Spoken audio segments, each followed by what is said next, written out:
Hello and welcome to the Evercade Retreat. Gene Joke here, and today I'm, reacting to the news of the new highlight of the month, which is Truxton. So if you haven't, update your Evercade EXP or VS or Alpha and you get to play Truxton for a month, free of charge. Truxton can be found on the Tourplan Arcade Collection 1, and if you go and check out the Evercade blog on the Evercade website, you can read lots of details about Tourplan and the game itself, written by Pete Davidson. So I won't go through all that, but the game itself is arguably the best game on the collection and is also arguably one of Tourplan's finest shoot-em-ups. But before I go into Truxton any further, let's talk about the update itself. Looking at the patch notes, there doesn't seem to be any changes other than the change of the highlight of the month and adding the newly announced cartridges to the library feature. So really not much to discuss there.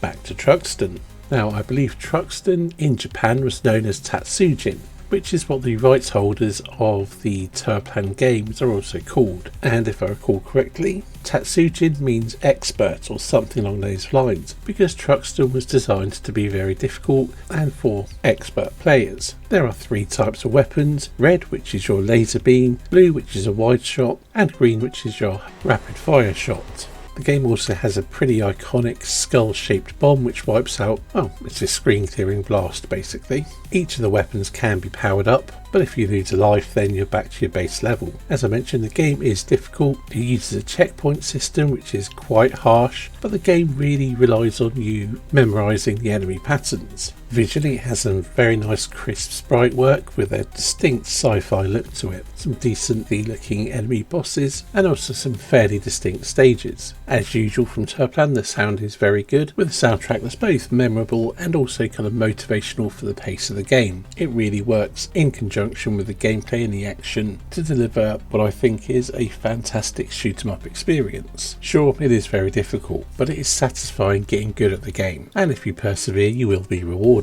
In this video I'm going to add this to my ever-growing list where I rank every Evercade game. This is a little bit out of sync because I have a number of videos pre-uploaded for the next couple of weeks. But part of the reason I do these ranking videos is to talk about the games, and why talk about Truxton now and then do another video in a couple of weeks time, as it was a game that I was planning to do at some point soon anyway. Naturally, at this point, by everything I've said, you can tell I like the game, despite the difficulty, and I would certainly not call myself an expert at it. The only way I've ever seen this game through is by point feeding it, but it's also one I regularly come back to, have a play, do like 1 or 2 credits in a row, seeing if I can get a bit further each time. But it has been a while since I've done that, and I'm definitely feeling rusty. Or maybe I can blame the heat, because my gameplay today was absolutely atrocious. Really, this isn't going to be a game for everyone. There's going to be some sort of appeal. It does look good, it plays tight, but the difficulty will be off-putting. But if you find shoot 'em ups like this difficult, I do recommend doing a single credit run each time, maybe doing 3 or 4 in a row,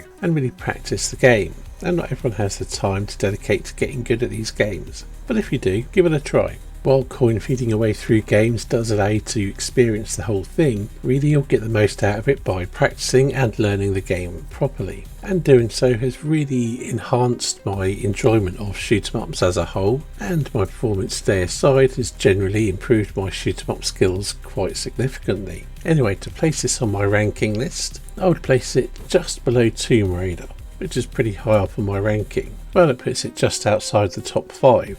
Anyway, as this video is out of sync for the videos I have pre-uploaded, this won't appear in the next, 10 videos or so that I've done, but it will appear after, which is why I'm not putting the overall ranking list on this video. But to the topic at hand, which is still Truxton, but it being highlight of the month. One of the reasons it's ended up as highlight of the month this month, as there's recently been the 40th anniversary of Tourplan, and it's sort of a cross-promotional thing. Again, you can read about that in the Evercade blog. For anyone unfamiliar, the Tourplan games that we have on the Evercade, or the various Tourplan collections, covers pretty much all of Tourplan's library. While there are various ports of the games we don't have, and I think there might be the odd Mahjong or some earlier games which never made it outside of Japan, the Evercade has a pretty complete collection of the Tourplan games. And unless you're really not a fan of shoot 'em ups, I would highly recommend getting all of the Tourplan carts. Even though some games are fairly similar, most do quite a bit to differentiate themselves pretty well. And the few times that Tourplan step outside of the shoot 'em up genre, they often nail what they're doing.